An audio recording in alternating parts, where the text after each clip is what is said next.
さて今日は皆さんにねちょっとまたやばいカメラをご紹介したいなと思いまして、それがですねこちらの、ハッセルブラッドの X2D100C になります。昨年末にこのね X2D100C を手に入れて、いろいろとねこう写真を撮って X とかにも投稿し始めたんですけど、うちのチャンネルではねハッセルブラッドも中盤カメラも初登場ですし、使ったことないっていう方もね、結構多いんじゃないかなと思います。なので今回はですね前編と後編の、2回に分けて、まず前編の今回は中盤カメラの特徴とか、あとは本当に中盤カメラってすごいのっていう話を、このねハッセルブラッドの簡単な歴史を交えつつちょっと皆さんにご紹介したいなと思います。で後編ではこの X2D100C の作例をねもうバンバンお見せしながら、その魅力についてお伝えしていく予定になっております。それではね、早速やっていきましょう。じゃあまずねハッセルブラッドっていうのはスウェーデンをね代表する、高級カメラメーカーの一つであり、1941年に航空機用の空撮カメラを開発したところから、そのハッセルブラッドの歴史は始まります。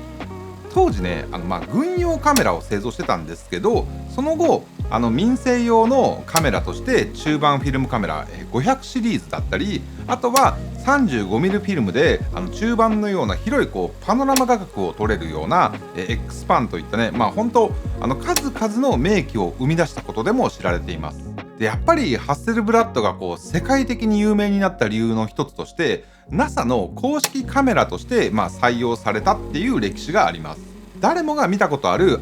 有名な写真も500シリーズのカスタムモデルで撮影されていて、これがねハッセルブラッドっていうブランドをもう確固たるものとするきっかけになったんじゃないかなと思います。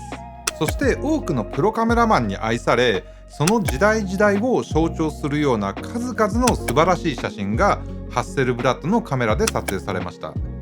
そして時は流れ、こう2000年代、カメラがデジタルの時代に入ってからは、2016年に世界初の中盤ミラーレスカメラである X1D を発売します。そして現在はミラーレス中盤カメラを中心に展開していて、往年の機械式カメラ V シリーズも含めて、幅広いユーザーに支持されています。特に最新のミラーレスとしてはこのねX2D100C をはじめとする X シリーズがすごく注目されていて、本当ね高い表現力と操作性で、デジタル中盤市場をリードし続けて、で高画素高解調な写真を求めるプロとかハイヤマのニーズに応えつつ、芸術性とねこう実用性を両立する、ハイエンドブランドとして、独自の地位を今維持しています。そしてね僕が今使っているこの X2D100C っていう、1億画素の中盤ミラーレスカメラ、詳しいレビューは、次回の動画でじっくりやりたいと思うんですけれども、まずねこのねデザインがめちゃくちゃかっこいいんですよ。正直今の一眼カメラのデザインって、メーカーごとにねこう微妙な違いはあるものの、特別感っていうのはそこまでないじゃないですか。だからこそ今こうクラシックなデザインのカメラだったり、あとはライカみたいなねすごくこうミニマルなデザインのカメラが人気なんじゃないかなと思うんですけど、そのどちらでもないねこの X2D のこの現代的で洗練されたこう見た目っていうのはもうとにかくね最高かなと思います。でね肝心のじゃあ写りはどうなんだという話に行く前に、そもそも中盤カメラとは何ぞやっていう点からちょっとこう整理したいと思うんですけど、まずねフィルム時代ではいわゆる120フィルム、ブローニーフィルムなんて呼ばれたりもしますけど、これを使用していたカメラを中盤カメラっていう風に定義していました。で今デジタルの時代では 36×24mm の、フルサイズセンサーより大きいサイズのセンサーを搭載したカメラを中盤カメラ、英語だとねミディアムフォーマットカメラと言ったりもするんですけど、ただしねテンサーサイズが何ミリ×何ミリ以上で中盤って言った、明確なこう規格っていうのは実はねデジタルの時代には存在しないんですよ。この X2D100C は約 44×33mm のセンサーを搭載していて、でかつてその中盤フィルムで、645って呼ばれてたようなフォーマットは、実際の撮影面積はね、だいたい 56×42mm ほどになっているので、それと比べるとね、ちょっとこのセンサーっていうのはやや小さいんですけれども、デジタルの世界ではこれも中盤サイズと呼ばれています。なのでフィルムよりは実際は小さいとはいえども、それでもこの X2D100C のセンサーっていうのは、フルサイズのね約 1.7 倍の大きさがあります。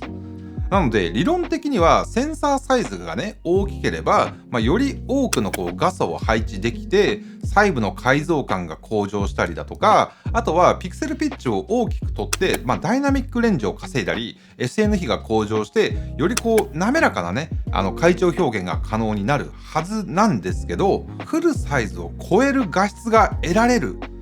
かというと、でもね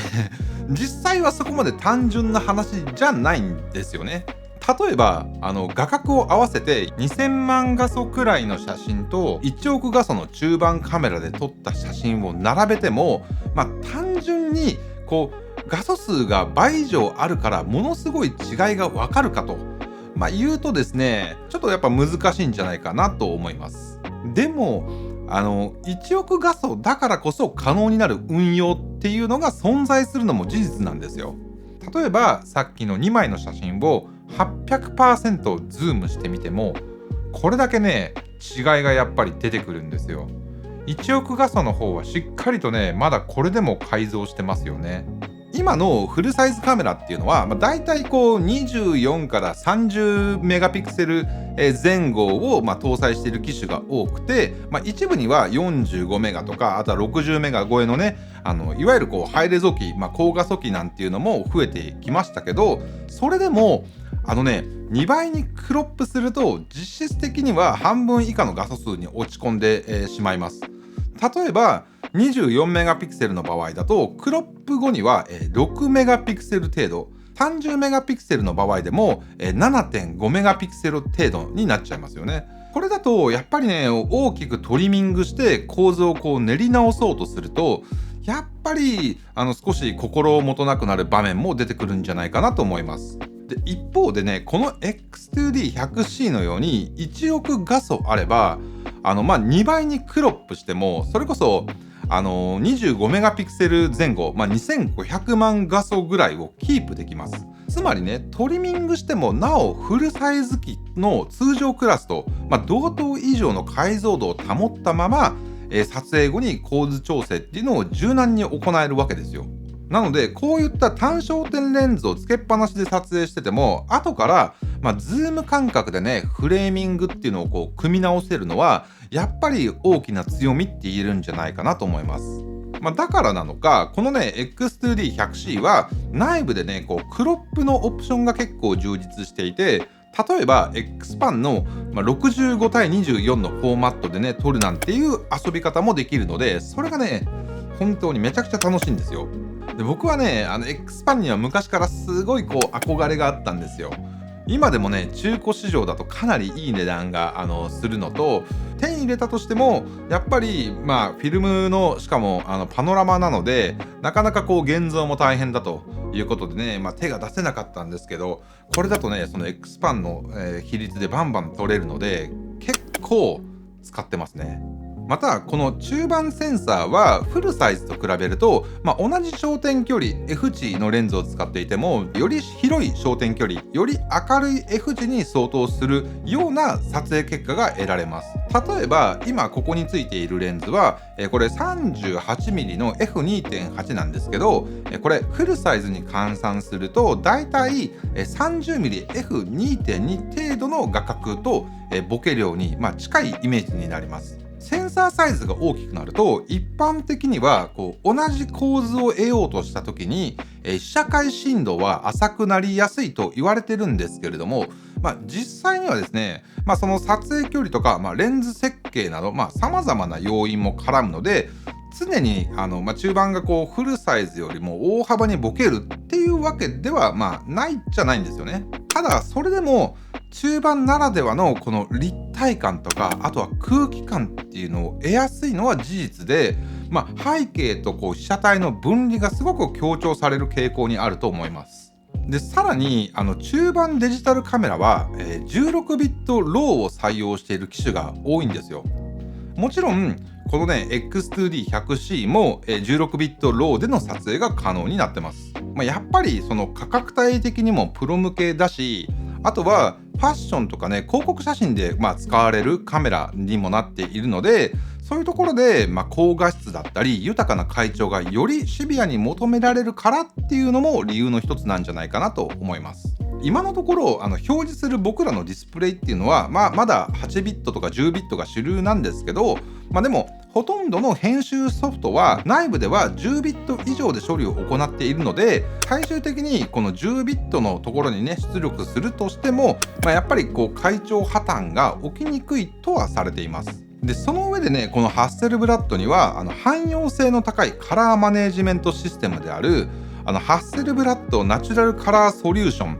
略して HNCS というものがあります。通常多くのカメラメーカーは被写体にね合わせて、例えばポートレートとかナチュラルとか、あとは風景みたいな、各種ねピクチャープロファイルっていうのが、用意されてると思うんですけれども、 HNCS は最も忠実に色味を再現できる本当一つのカラーサイエンスがあれば十分だろうっていう、硬派な考え方で、被写体に合わせた色味の切り替えっていうのが、そもそもこのハッセルブラッドのカメラ X2D にはないんですよ。その色味は後から写真を見返した時に、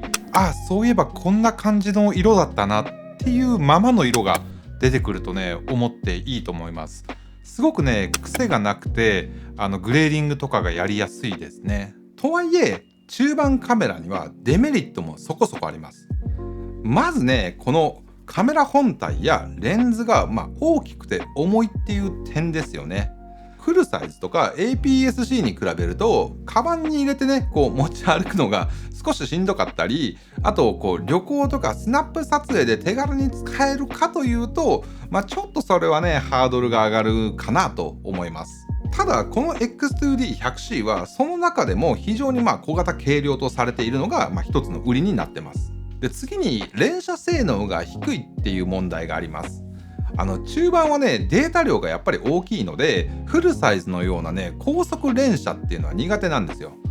例えばこの X2D100C だと14ビットのローにしたとしても1秒間ね、3コマ程度、16ビットローだともっと遅くなります。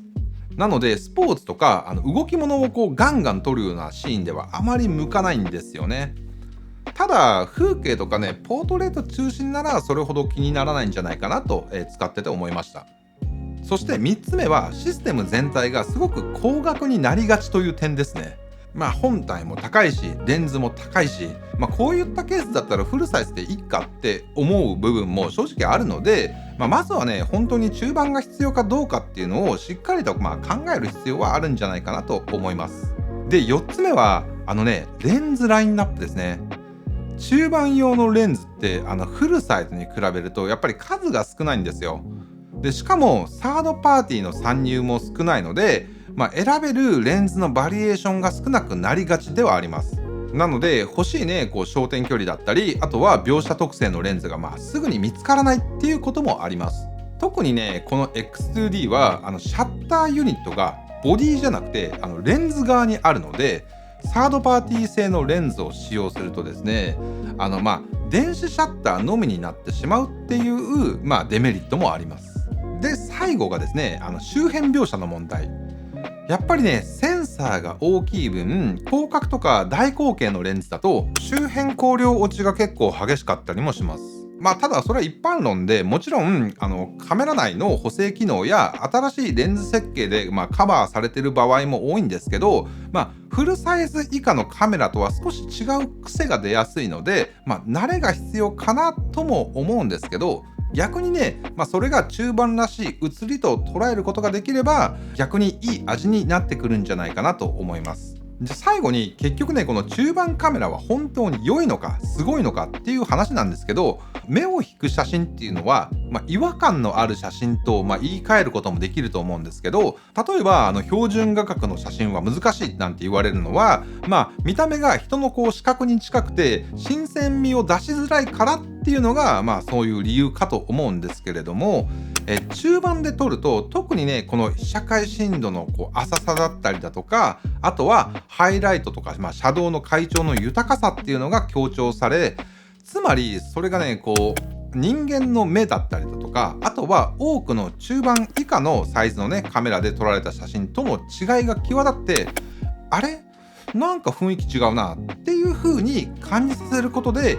目を引きやすくなるっていう面がこの中盤カメラで撮った写真にはあるんじゃないかなと思います。でもただ中盤カメラとフルサイズを比べると価格やレンズの選びやすさだったり、あとは取り回しの良さなど総合的なバランスではフルサイズの方が勝る部分は多いと思います。でもだからといって中盤が不要かといえばそういうわけでもなくて、やっぱりこのね独特な雰囲気や質感に魅力を感じるのであれば、ぜひね一度は使ってみてほしいなというふうに思いますね。